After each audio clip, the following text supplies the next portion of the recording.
Mos e nënvlerëso fuqinë e istighfarit nga jeta e jote.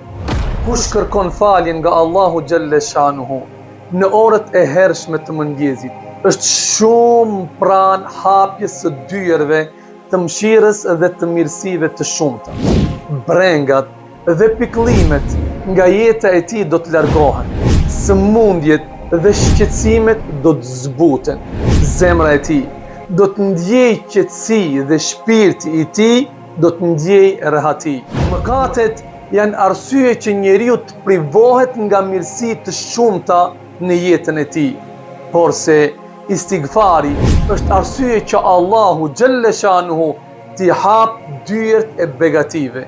As edhe një gjë nuk i largon pengesat dhe sprovat nga jeta e njeriu se sa një fjalë e sinqert që buron nga zemra e njeriu, Astaghfirullah wa atubu ilej. Prandaj, praktikoje istighfarin dhe shikoj ndryshimet në jetën tënde.